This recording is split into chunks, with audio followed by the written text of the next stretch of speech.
Hello everyone, welcome to another episode of Asia and Pacific. Today, in this episode, we are going to talk about US-China relations in very different angle, especially during the Ukraine crisis. The many people and commentators writing, talking, and commenting on the relation under the scope of the crisis and competition and rivalry. But today, with my guest, we are trying to understand and look at US-China relations in the dialogue perspective. My guest is the Rorry Daniels. Please let me introduce my guest to you today. Rorry Daniels is a Deputy Project Director of the Forum on Asia and Pacific Security, FAPS, where she organized Track 1, Track 2, and Track 2 conferences and meetings focused on security issues in the Asia and Pacific, including US alliance relations, cross-Taiwan Strait, and the North Korean nuclear program. She also conducts research on the efficacy of the diplomatic strategies for advancing national interest. Her most recent report audited the US-China Strategic Economic Dialogues outcomes sheets to highlight opportunities and challenges in the conducting US-China bilateral diplomacy. Rorry is a member of a National Committee on US-China Relations, the National Committee on the North Korea, and the Pacific Forum Young Leader. She earned her Master in International Relations at New York's Center for Global Affairs, where she focused her studies on the East and South Asia. She speaks Mandarin, holds a BA in Media Studies from Emerson College. Hi, Rorry. Thank you for joining me today. Thank you so much for having me. I'm excited to talk about this topic, which, as you said, it's been in the news a lot lately. US-China strategic rivalry and competition, and how we work together in that framework. Thank you very much, Rorry. Now, as a person and the expertise, you are facilitate Track2 Dialogues. What does that mean? Please, can you give an overview about the Track2 Dialogues and how does these dialogues work and who is involved in these dialogues? Yeah, absolutely. So Track2 is a format of bringing together knowledgeable people on a specific topic. In my case, security issues in the Asia Pacific. And those knowledgeable people might be former officials, they might be experts, they might be scholars. And we get together in a confidential, off-the-record setting to discuss these issues in order to, one, reduce misperceptions and miscommunication. So to make sure to test our policy assumptions about what the other country or the other countries involved are doing. And also, I think number two, the goal is to use that private and confidential setting to come up with policy recommendations that just wouldn't be possible in official dialogue. When officials get together, which is what we call Track 1, they are not usually allowed to move off of some very strict negotiating positions. But in Track 2, when we're speaking confidentially and off the record, sometimes surprising or creative solutions can be found to problems. So what we're trying to do is to investigate and create opportunities for policy change. The dialogues, I think, can work relatively well. They work the best when government officials are participating in an unofficial capacity. So that is what we call Track 1.5. So we have three tracks here. We have Track 1, that's official to official. Track 1.5, officials are participating in a Track 2. And Track 2, which is really, no officials are present and it's just knowledgeable people on an issue area. But what we're trying to do often in these Track 2 dialogues is to create some sort of policy change. So it's very helpful if people who have the ability to create policy change are actually in the room listening to the conversation. And for the most part, I have found that people who are participating as officials in an unofficial capacity do find a lot of value in hearing perspectives outside of the official negotiating channel. So that is an overview of Track 2. Again, I work on Asia Pacific issues, so some areas where we're particularly stuck include cross-Taiwan Strait relations and North Korea, but even, Korea-Japan relations, I've seen real policy change come from these unofficial conversations. So, Rorry, currently, what are dialogues happening between the U.S. and China in this aspect? Right. So to kind of narrow down to the U.S.-China set of issues, it's been a very difficult time for dialogue. The pandemic has really curtailed any sort of people-to-people exchange. So in Track2, we are really trying to create an atmosphere of trust and to build relationships between the participants. And that's obviously much more difficult to do in a virtual setting. Not only, do we have the distance that the computer creates, but we also have the time zone issue, as I'm sure you understand, working on these issues from Malaysia. So, when we are able to gather in person in New York or in Asia, we can spend 8 hours talking about one topic. But in the current environment, we're very limited to 2 to 3 hours, I think, just to make sure that nobody is working on these issues in the middle of the night. So if you can imagine that that is a problem at the Track 2 level, then think about how much of a problem it might be at the Track 1 level. It's just simply not possible to create the relationships needed to effectively conduct dialogue and diplomacy when you can't meet your counterparts regularly in person. And with China, that is particularly difficult. So there are some countries in the region that are very comfortable sending their officials to the United States despite pandemic restrictions. China is not one of those countries. So it's been particularly a difficult time for US-China dialogue without these people-to-people meetings. So I think, virtual meetings are common among academics, maybe a little bit less common among officials. I think everyone's doing their best to try to make this work, but there's a format problem when we can't meet in person. And then there's actually this much more difficult and intractable problem, which is that we've defined the relationship between the US and China as one of strategic competition. And, with your permission, I'd like to just trace that path a little bit. So how did we get to this point of strategic competition that really limits the opportunities for relationship building and for dialogue? And since the US and China first established official relations after World War II in the 1970s, there have been periods of extreme tension between the US and China, but there was a decision made sometime around the late 90s, after the fall of the Soviet Union, after the geopolitical situation in the world was changing, to bring China into international institutions. And China had its own impetus for doing this. It wanted to create economic development and to focus on that aspect of its development, and wanted to be connected to the international economy. So the US worked with like-minded partners to bring China into the WTO, and from there developed relationships with China to engage China on aspects of its economic and political and social development, and to have it be a functioning and so-called responsible stakeholder in these international institutions. This was a strategy of engagement.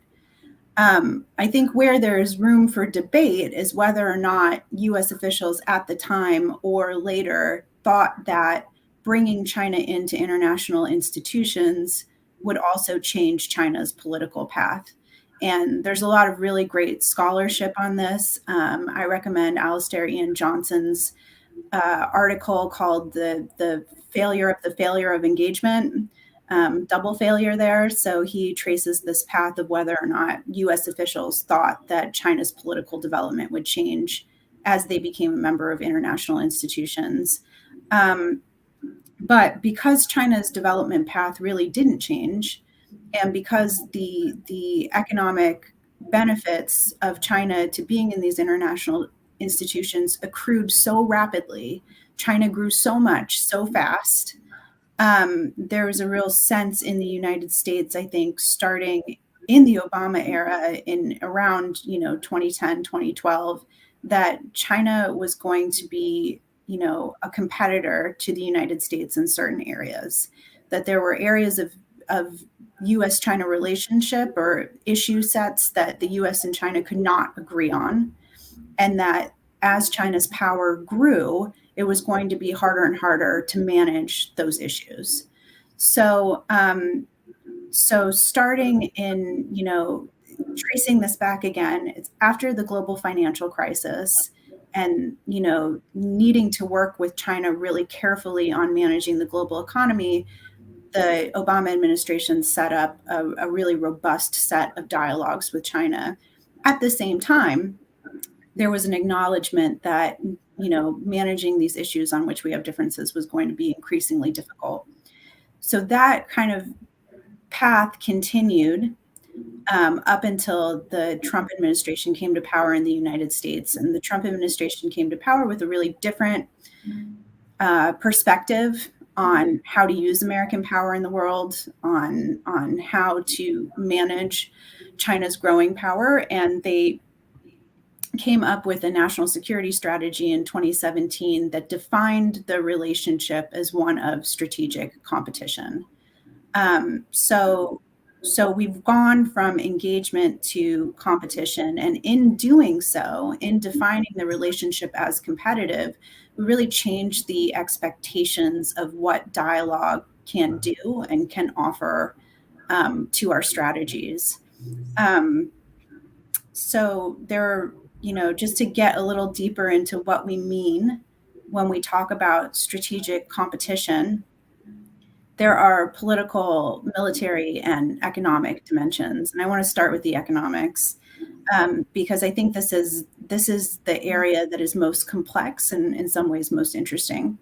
So the US and China are highly economically interconnected. Some would say codependent or interdependent. And we, as China's economy moves up the value chain from manufacturing to services, there are increasing areas where our companies based in the US and China are competing with each other for market share in the rest of the world and in our own markets. So there's a standard kind of capitalist, economic, competitive aspect to the competition part of our strategic competition. But the strategic part of the economics is the ability to convert that economic power into military and strategic advantages. And it's very difficult to separate these two aspects. So questions the United States might be asking is, should a US company work with a Chinese company on an area of technology where there might be military implications? We know that there may be a time in the future when the US and Chinese militaries are in play over some strategic issue, and it would not, behoove us in this viewpoint to hand China a piece of technology that it could use then against us at some point. So it's that ability to convert economic power into military and strategic advantages that's really where we're focused when we talk about strategic competition. There are other ways that the US and China converts economic power into strategic advantages. And for that set of scholarship, that's really about sharp power and about so-called weaponized interdependence. And there are some scholars, Henry Farrell and Abraham Newman are the ones that I'm thinking of off the top of my head, who write quite a bit on these issues. But the ability to use sanctions, informal export controls, in the case of China, often that is their preferred path, in order to achieve some sort of political goal.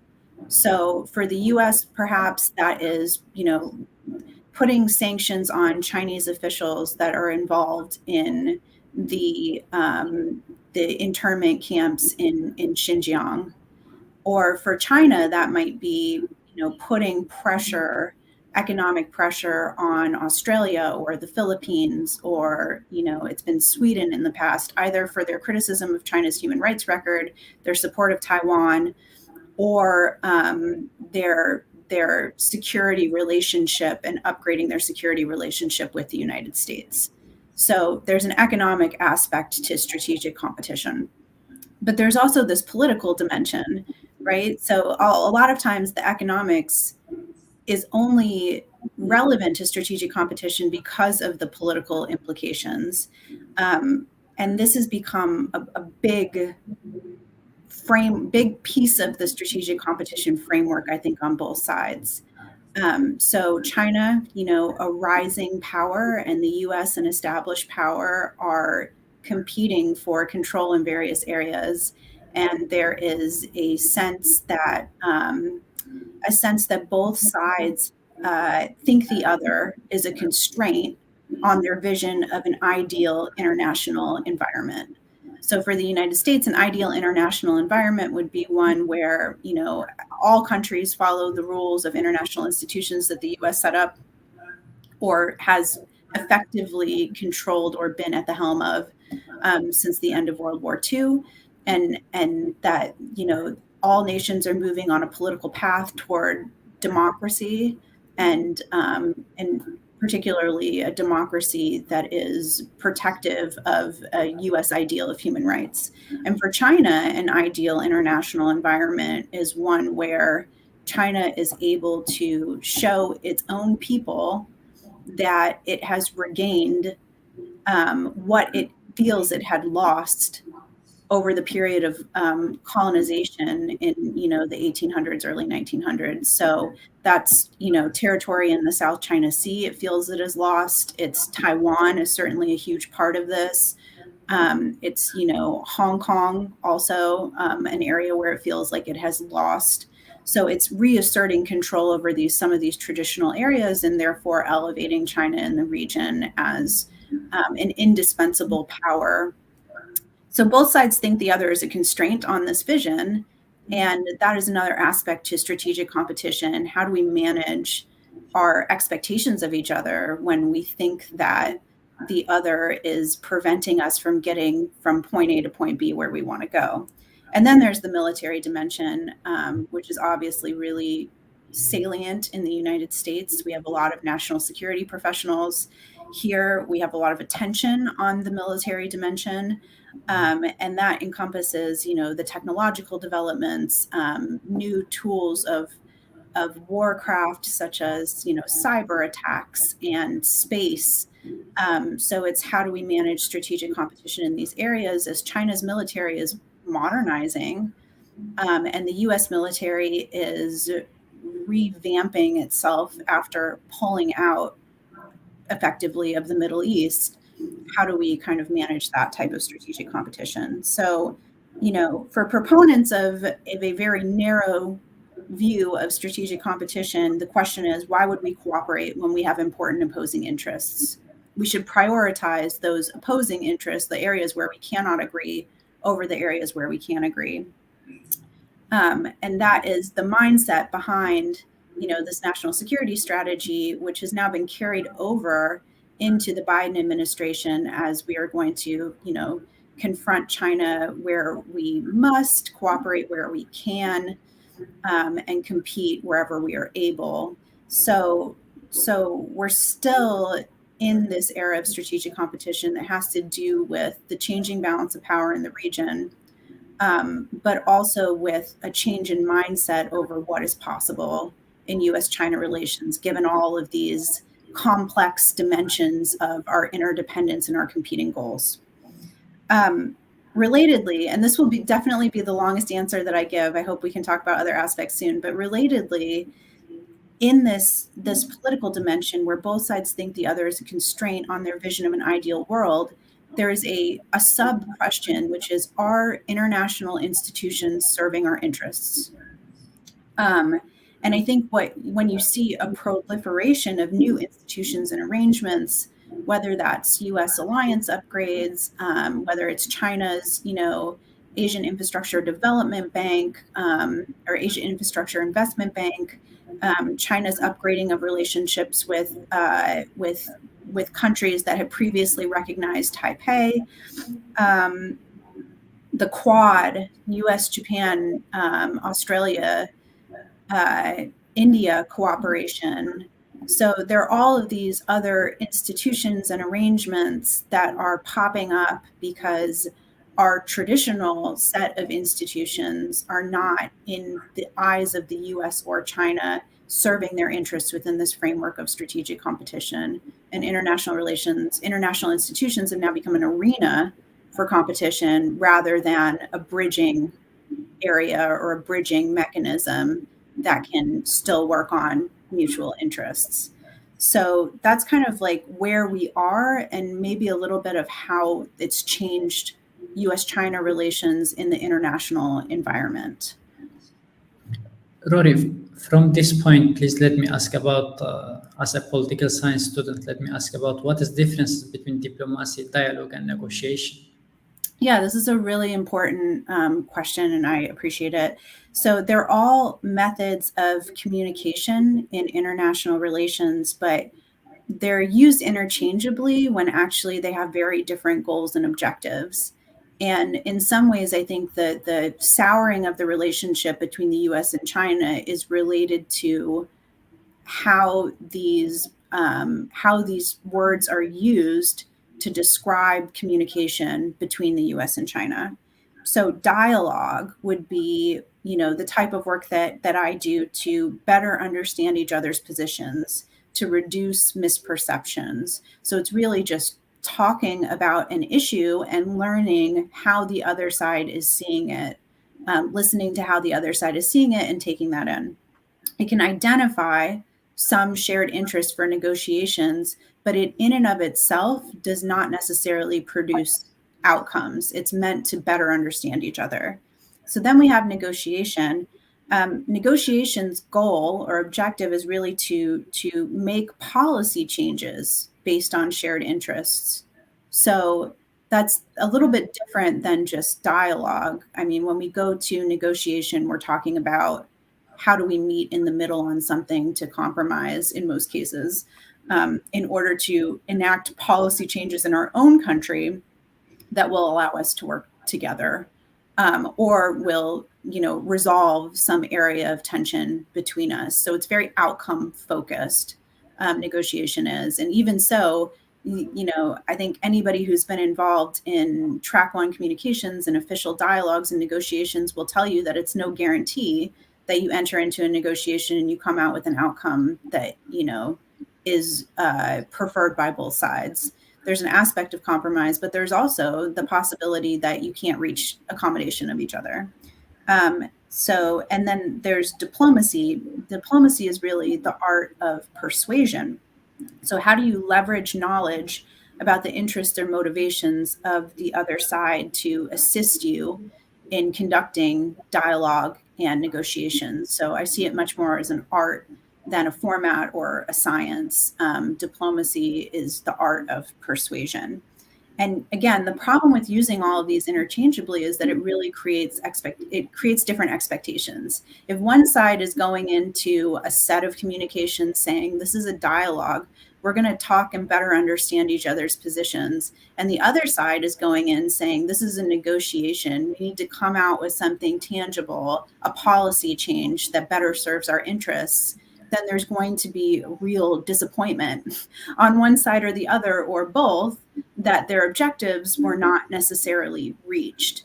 So I bring this up, in the context of US-China dialogue and the change from engagement to strategic competition, because one of the major criticisms of the engagement strategy is that it did not produce enough policy outcomes. And so I think it's really important to remember that not all dialogues produce policy outcomes, and that not all problems can even be solved. There are problems that can only be managed through dialogue and diplomacy, but are probably not areas where productive outcomes can be reached. However, in this new era of strategic competition, there is a real emphasis on the US side on results. So the Trump administration would call this results-oriented dialogue. That's actually negotiations, it's not dialogue. And the Biden administration has carried this forward to say, like, we want to engage China in order to get policy changes. And whether or not that is possible will depend on how effective the art of diplomacy is in these situations, and it will also depend on the environment in which these negotiations are taking place. Now, Rory, when I look at to the report and media outlets, much talking about the competition, rivalry, strategic competition, but I think less talking about the dialogues. Now, let me ask, how does strategic competition shape the U.S.-China dialogues? So, from my view, it really narrows our interest set to focus on strategic competition. And if I could leave your audience with kind of one major point, I would say that it is important to remember that strategic competition is a choice. It's a policy choice that we're making. It's not inevitable in US-China dialogue to focus on our competitive aspects. It is definitely a prioritization of the areas where we confront each other or cannot agree over the areas where we have shared interest and cooperation. And I think that is really how it's shaping US-China dialogue. And there are implications for that for the US-China relationship and for the rest of the world.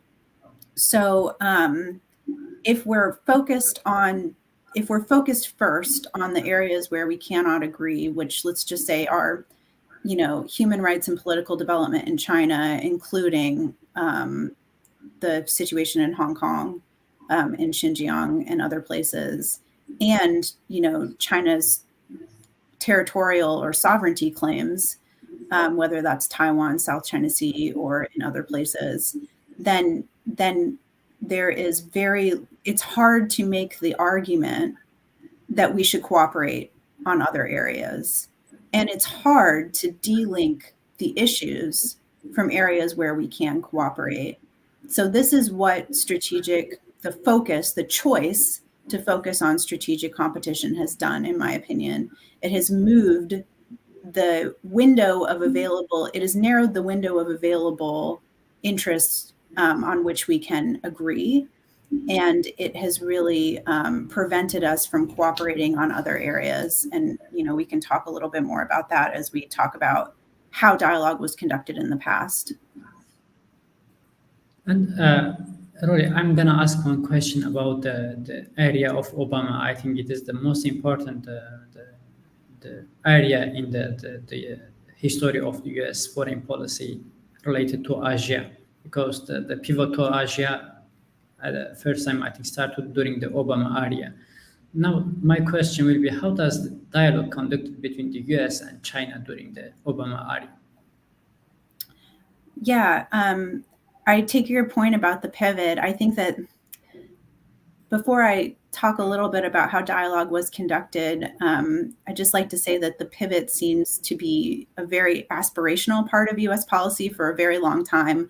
I think it was an aspirational part of US policy before the Obama era, but it was defined as the pivot in order to reprioritize our strategic attention toward Asia, recognizing that Asia is the engine of global growth and population growth in the world in the 21st century. So that is, a little bit about the pivot. Dialogue in the US-China relationship during the Obama era was robust. It involved a number of different agencies on both sides. So dialogue was conducted at almost every level of the US and Chinese government. It was conducted almost all the time. And it was conducted on a range of issues that would, I think, surprise anyone who hasn't looked into what we were doing together. So there's anything at all from,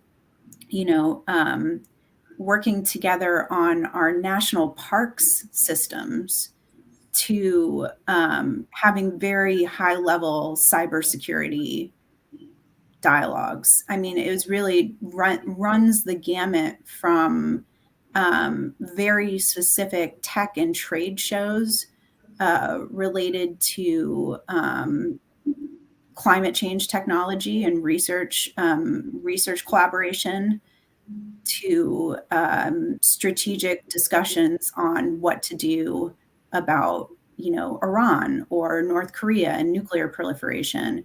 There was these dialogues created venues for negotiation where we could have practical cooperation on the Ebola crisis in Africa. So infectious disease was one of the areas that the U.S.-China cooperated on, which is particularly salient given the pandemic situation we are all in. So it was very robust. It was conducted at almost every level, and it produced quite a few cooperative arrangements and outcomes. Now, what is the strength and of that approach? So I have done a pretty comprehensive look at the outcomes of the strategic and economic dialogue. So just to go back to the format, one thing that I should have mentioned in the previous question and forgot is that every time the US and China met in the strategic and economic dialogue, which was the kind of flagship program under which all of these dialogues, negotiations were housed, each side would produce a sheet of outcomes that were negotiated outcomes from the dialogues. And I, with a research team, have gone through and looked at every single one of those outcomes and tried to follow up and see what the results were, and did they serve U.S.-China interests, were they followed up on, et cetera. So, and what we found in looking at this data set, which is available at the NCAP's website, and I'm sure we can drop the link in the notes for the show, is that the range of actors involved in the process really helped to bridge gaps between the US system and the Chinese system. So when we're talking about negotiations which are meant to affect policy change, we have to really think about how policy is made in each country.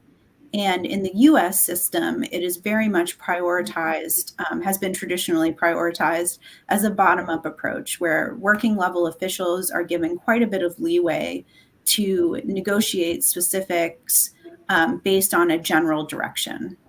So, the US government might have working groups internally where it gets together and says, we want to focus on XYZ priorities, but then from the bottom up, there's a lot of room to explore what the opportunities are in those priorities and to make recommendations that then go up the chain to a decision maker.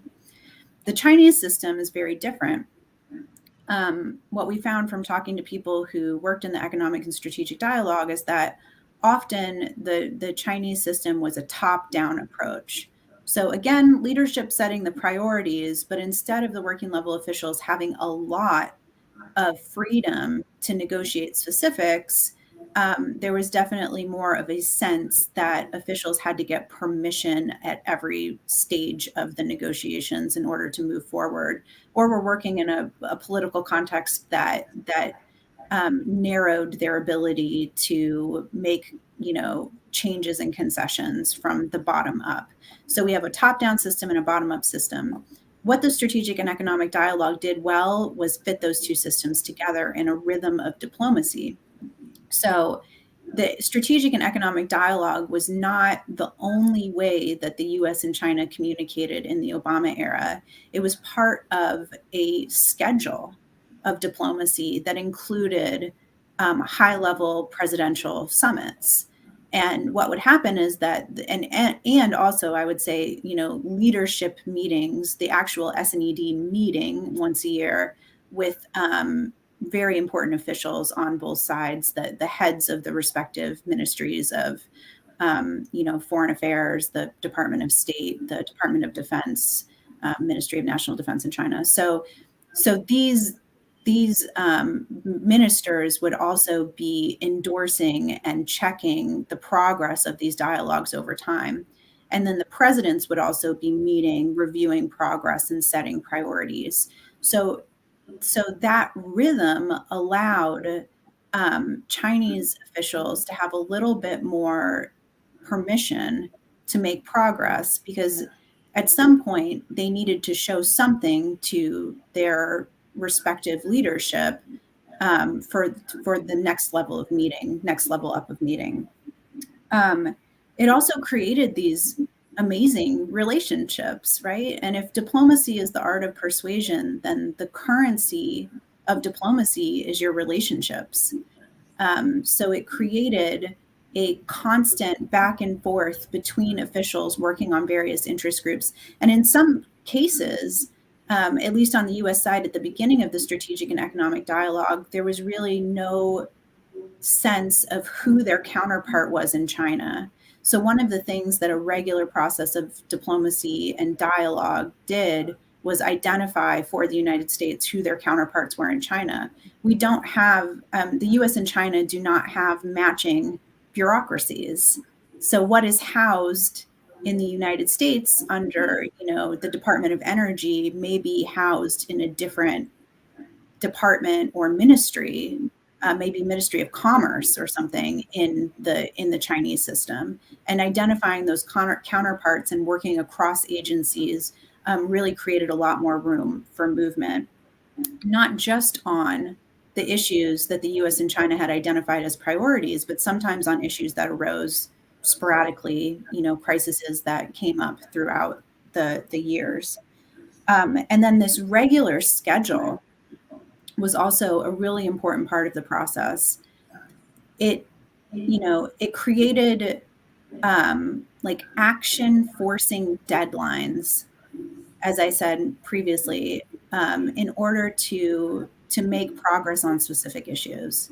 So when the working level officials knew that their higher ups, their bosses, were going to be meeting, there's a real sense that we have to, bring something to the table.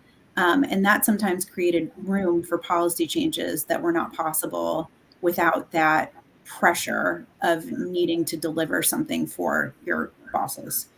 And then the scope, all of these things combined, along with the scope of issues, which I've briefly outlined, but the report and data set goes into much more detail about what the scope of issues were in the US-China relationship that we were discussing in dialogue and negotiations.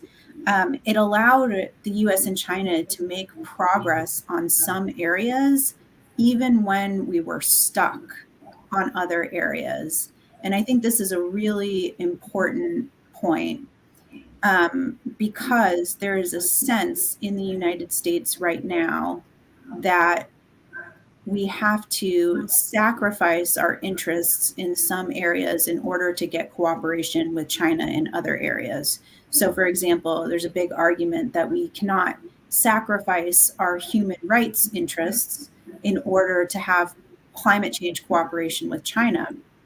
But what our data set shows is that even as tensions were arising between the US and China over human rights in the Obama era, and that did not begin when Trump came in or with Hong Kong, the movement, but it really began before that.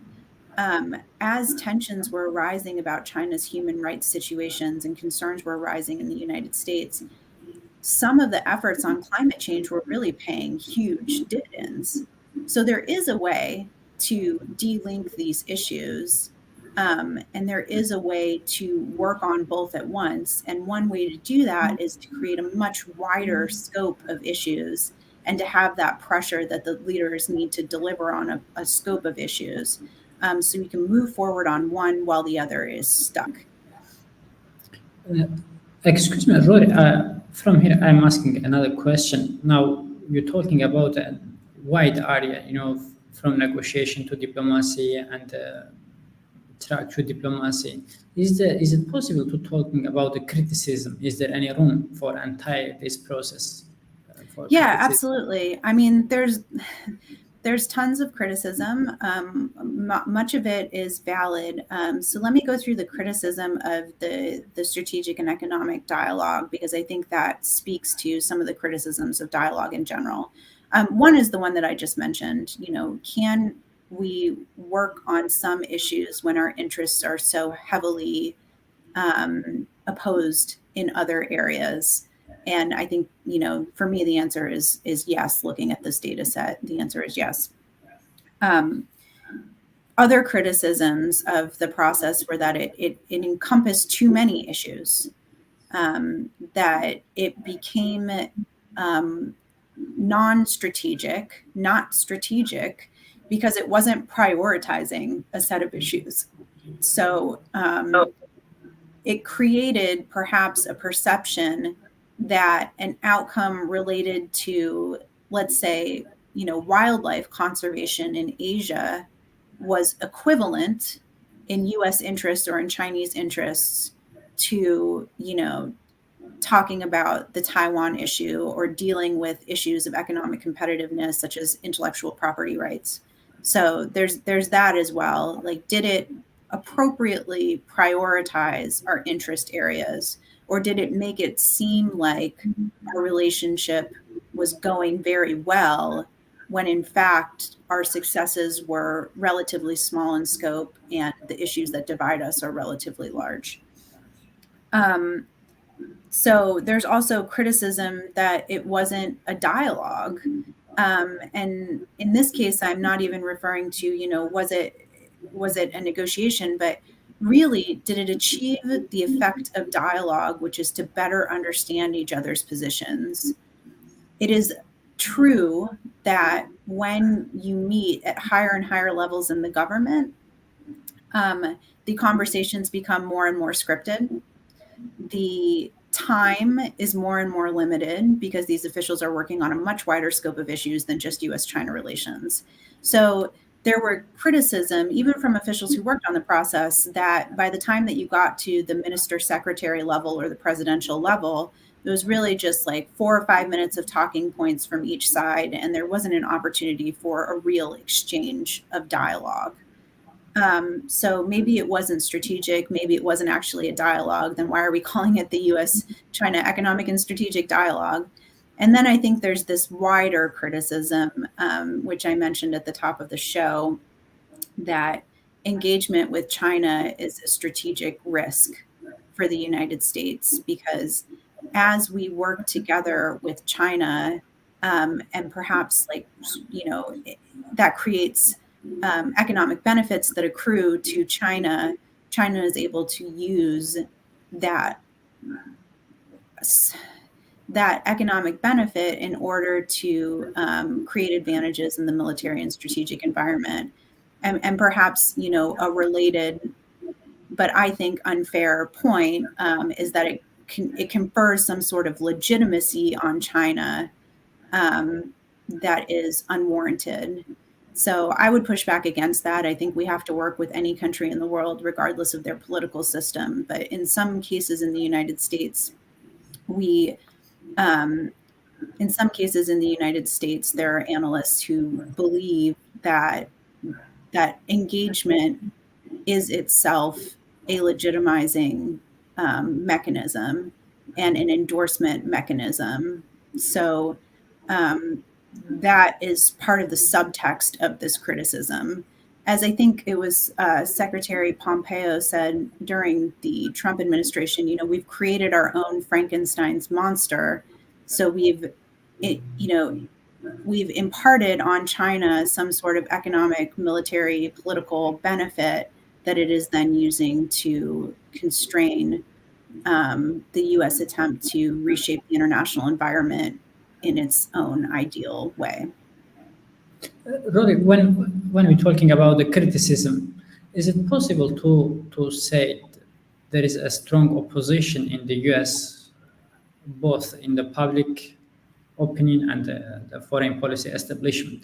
There is how we can say, the opposition to the track to diplomacy, negotiation with China, and dialogue with China.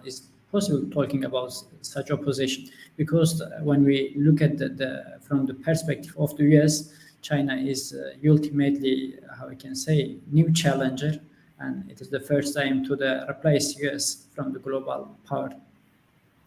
Yeah, I would absolutely say that that is one strain of the US political environment. I think I've described it indirectly through my answers, but let me be quite direct. There is an opposition to engagement with China within the United States for all of the reasons that I mentioned above.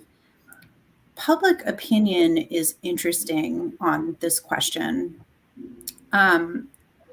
The effect of the US political and security establishment labeling China as a strategic competitor and talking about China as a strategic competitor, alongside China's actions to press its sovereignty claims and put pressure on US allies in the Asia Pacific, have created a unfavorable view of China in the United States. And it builds upon arguments that officials the Trump campaign itself was making about whether or not the U.S. has gained benefits from U.S.-China engagement, or whether having China inside these international institutions and trade agreements has actually taken away somehow American manufacturing jobs or other, areas of economic sector. So, so, so the public has become more negative on China. However, if you ask questions in public opinion surveys about what we should do to address our issues with China, the answer is a little bit more mixed. I think there's very little support for going to war with China in order to address these issues. So that leaves us with other tools. And what are those other tools? Well, one is dialogue and diplomacy. It's not the tool, however, that is most, let's say, politically saleable or sellable. So, in lots of cases, the tool that the United States is trying to use in order to influence China's developments and to create pressure on China is in economics, and also in our relationship with allies and partners. But of course, that using allies and partners and using the military dimension to try to deter China has also created security dilemma dynamics in the Asia Pacific. So the short answer to your question is there's not a lot of room for engagement with China on any issue inside the United States. I feel as though that is mostly driven from this choice to focus on the competitive aspects of our relationship, which was really made by the foreign policy establishment, not by the general public. But the concerns of the general public are growing in the United States about how to deal with China's power and how to deal with China's use of power. However, what to do about it is still, I think, an open question. It's really not easy to talking about the dialogue, because when we are talking about the two power and the most powerful state and power on the planet Earth, and they are rival, they are competitor. Now, in this regard, what topics might be most productive right now, and what kind of topic should be most challenging? Right. So obviously, I think I'll start with the most challenging because those are very easy to identify. And what is most challenging are these areas where we feel there is a real opposition to our ideal vision of the world. So that is Taiwan. I think the South China Sea fits in there. I think all of China's territorial claims, even the most recent dust up or skirmish over its borders with India, is in that mix. For China, it's what is constraining those those claims is the U.S. alliance system. It's, U.S. military dominance in Asia. But also, I think there's a subset that's important to the U.S., which is about China's political system and the human rights situation inside China, and whether or not China's growing ties with the world then legitimize a human rights situation in other areas of the world that is less than the American ideal. So those are the areas where we really are not, those are the problems that we need to manage. They're not problems that we are likely to solve, barring some major change in the international environment or relative power between the two sides. Those are the most challenging topics. I would argue that because they're challenging, they're the ones that need the most attention in dialogue and understanding each other's positions, reducing misperceptions, and managing communication, because they are the ones that are most likely to lead to policy miscalculations. So those are the most challenging. What topics might be most productive? I think that both sides I think the topics that might be most productive are the ones that are global in nature. So non-proliferation still strikes me as a productive topic between the U.S. and China. There is a growing concern, because of the security dilemma dynamics that I had previously described, that the U.S. and China need to have strategic stability talks and have actual bilateral nuclear discussions. But we also have a history of working on nuclear issues together in the world. And I think as members of the nuclear acknowledged countries, alongside, Russia, the UK, France, others, we need to make sure that we are doing the best we can to manage non-proliferation in the world, whether that's nuclear developments in North Korea or in Iran or in other places. So making sure nuclear materials are secure as an area that could be productive. It's an area that was productive in the past. And talking to countries and making sure that we are not producing, the countries don't feel the impetus to produce nuclear weapons as part of a strategic arms race anywhere in the world, not just in Asia. So one area that the US and China had collaborated on in the past is converting highly enriched uranium plants, which are weapons grade uranium plants, into low enriched uranium plants, which are non-weapons grade. And not only did the US and China work together on the technical aspect of that inside China, but they then took that joint expertise to third countries in Africa and converted some highly enriched uranium plants to low enriched uranium. It's not, it doesn't deal with the fundamental issues in US-China relations, but it might make the world a slightly safer place, and that's good for both sides. Climate change is another area where I think that there is a lot of impetus on both sides to come up with creative solutions to solve the problems. This climate change has become an area of strategic competition that is getting more and more complicated in the U.S. political environment.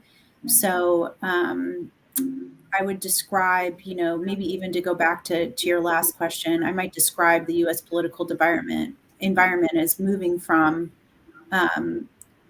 we need to work with China in order to manage our relationship with China and to make the world a slightly better place, to we no longer need to work with China to accomplish our global goals.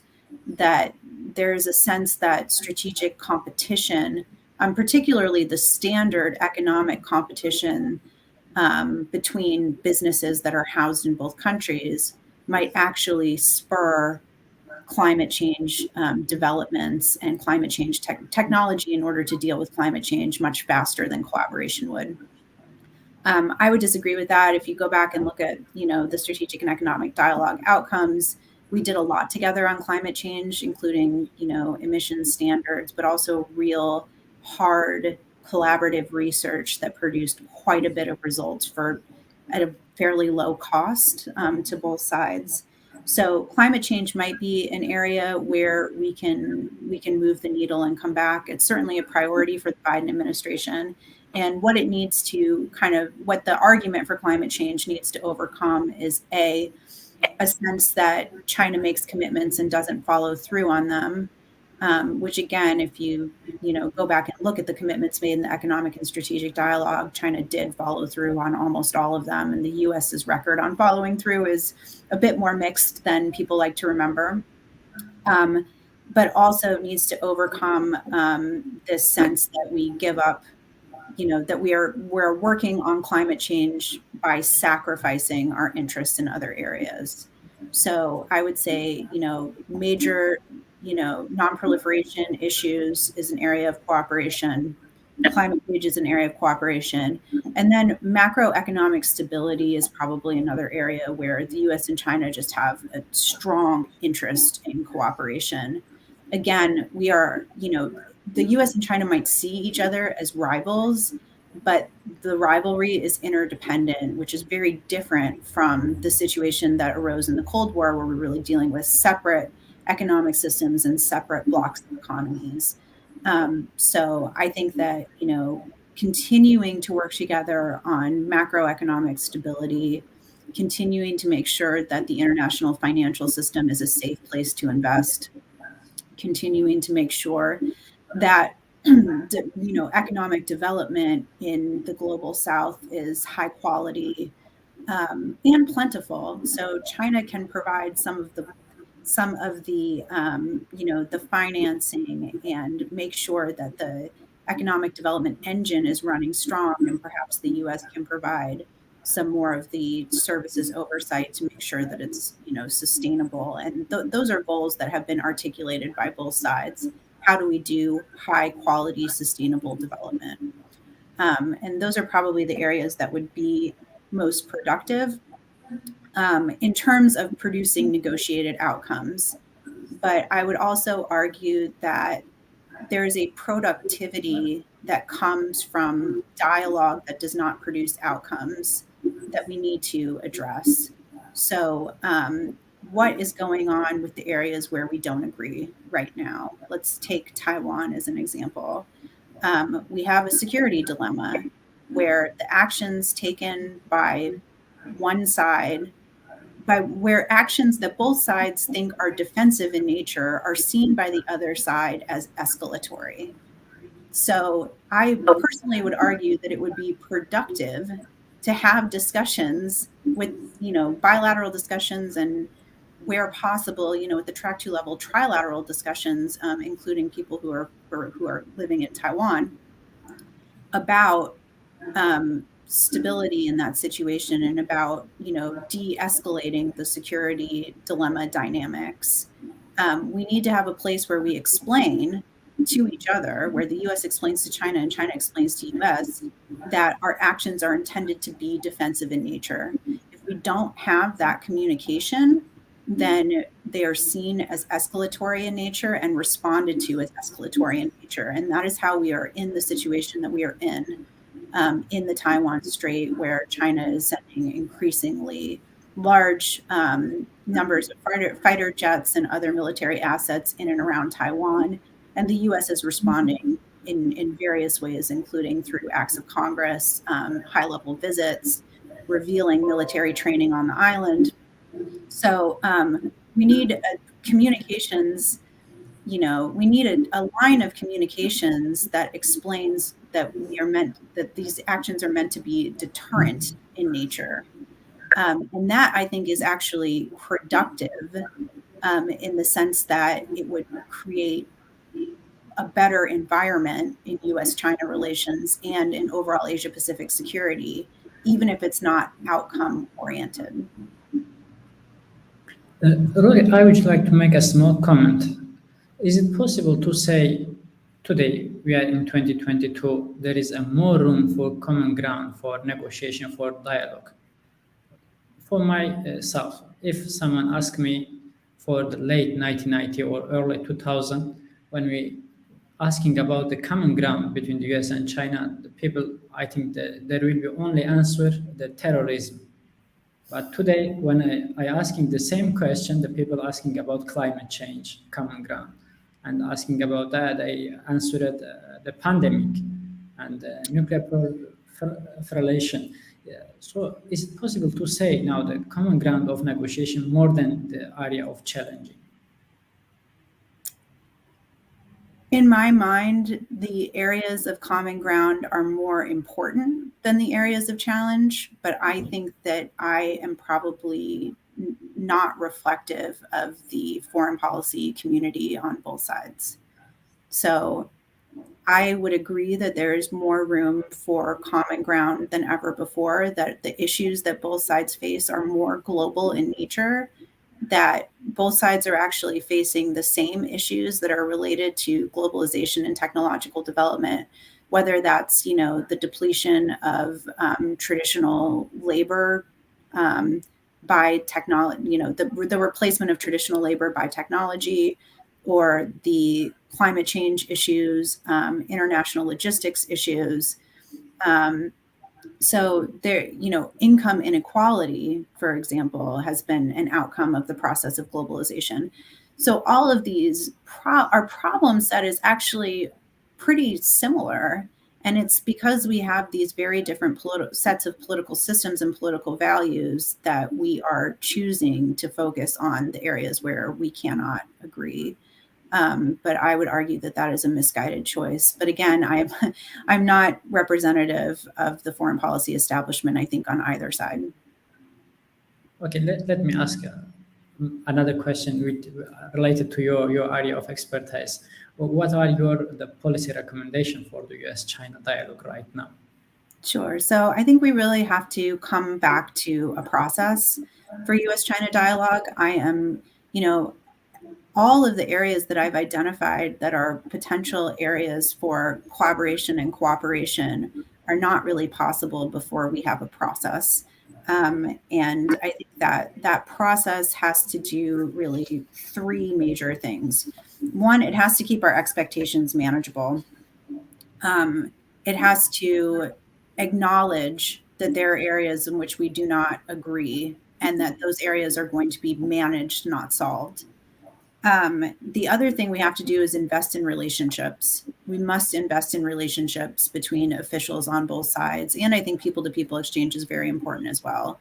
Right now, I think the energy in the Biden administration is to invest in relationships with allies.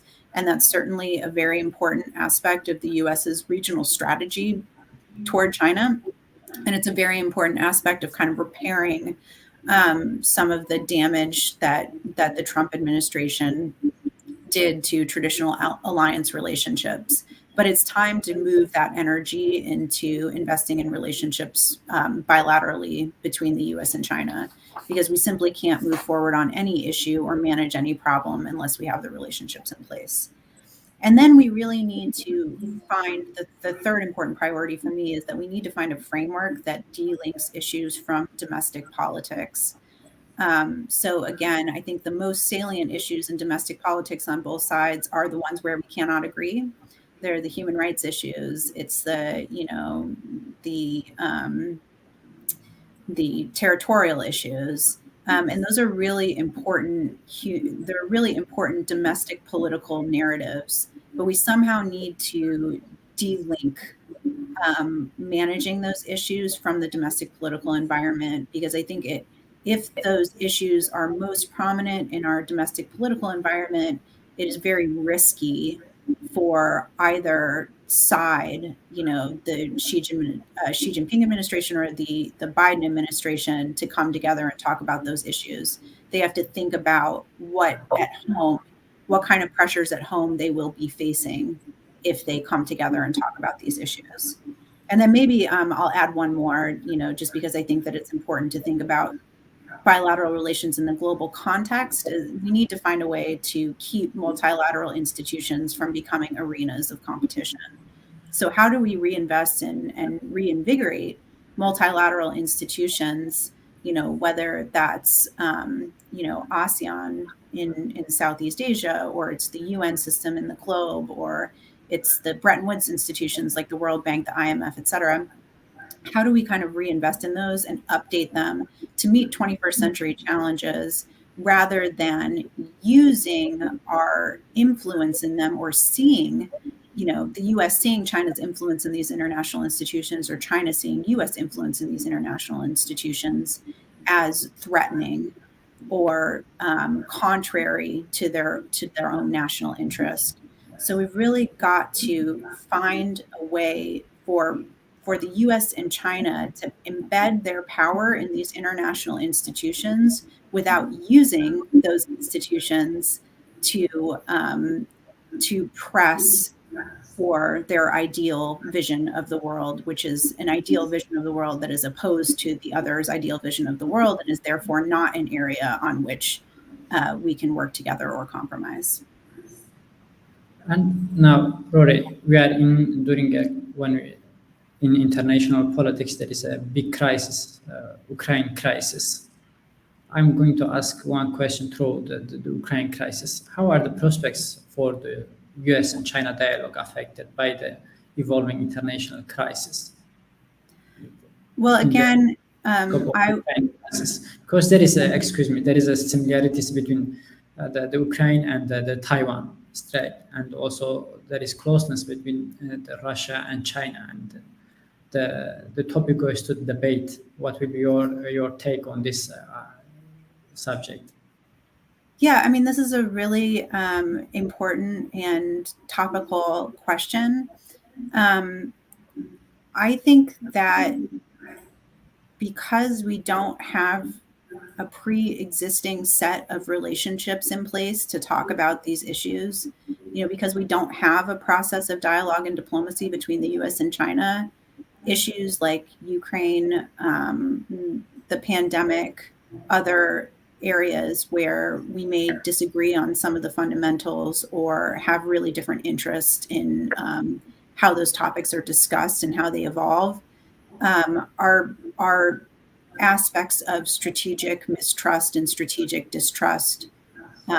We need to be able to communicate about these issues, right? Because the truth is, we don't know. We don't necessarily know what the nuances are of the Chinese position on Ukraine. China is one of Ukraine's largest trading partners. So China does have an interest in how the political situation in Ukraine turns out. But I don't think the US has a very sophisticated understanding of how China is prepared to react as this crisis unfolds, and if the US and Russia or Russia and NATO in some way are actually in some sort of hot confrontation over it. The conventional wisdom would say that China does not want to take a position on what it calls the domestic affairs of other countries. But I would be interested in interrogating a little bit further in a private dialogue whether China considers Ukraine an internal piece of Russia or an external piece. It is a sovereign country. It is recognized by the rest of the world, unlike Taiwan. Taiwan's sovereignty, whether you like it or not, is in dispute. Ukraine's sovereignty is not in dispute. So I do think that there are important differences and perhaps nuances of the Chinese position that could be teased out in actual communications and dialogue. But because we don't have them, we make a lot of assumptions about what China might do or not do, or how China and Russia are working together, how Chinese interests might be served by, Russia directing US attention toward Eastern Europe rather than the Asia Pacific. So those are all, I think what my main point is, those are all policy assumptions that we're making. They are informed in some part by China's state media, but I would personally hesitate to take China's state media as an official position of the Chinese government. I think that's an aspect that, the U.S. scholarship really could also pay a little bit more attention to. But Chinese state media is a aspect of the Chinese government, but it's not the whole Chinese government, and it doesn't encompass every Chinese government position. So without that communication, we make a lot of assumptions. Our assumptions will likely lead to policy miscalculation. I think it's likely that our assumptions are misperceptions that will lead to policy miscalculation. And how each incident actually plays out, I don't know. This is, Ukraine is on the top of everyone's minds. It does have some like strategic echoes to what's going on in East Asia, but we also have North Korea. North Korea has been firing missiles all week. How will a US-North Korea standoff or crisis, or a North-South Korea crisis, as South Korea enters an election season and may elect a president that does not have the same views as the current president on inter-Korean relations? How will strategic competition between the US and China affect our ability to work together on that problem? Again, as long as we are seeing each other, we are making the choice to see each other as rivals and competitors, and to focus on those aspects of our relationship at the exclusion of areas where we want to cooperate, including, I would say, global peace and stability. We're really going to have a problem, dealing with any of these crises as they arise. And the solution is to have the relationships in place before crises arise, so that you can, pick up the phone or send an email or call a meeting and find out directly from each other what the position is and what the evolving positions are, rather than making assumptions which are subject to a lot of potential misperceptions and miscommunication. Yes, thank you very much, Rory. Really, you touched to the area of, how I can say, before maybe in media outlet or in academic less talking about. Tonight is great, the topic you tell us about. Well, thank you so much for having me, and I hope that your viewers can, visit the NCAP website, check out the report on the Strategic and Economic Dialogue, and to please, get in touch with me at any time if there are questions about the ideas that I presented in this program. Thank you very much. Thank you also for audiences who are watching us and with us until the end of the show. Please don't forget to subscribe to the channel and share this video with your networks, and wait for upcoming our shows. Thank you.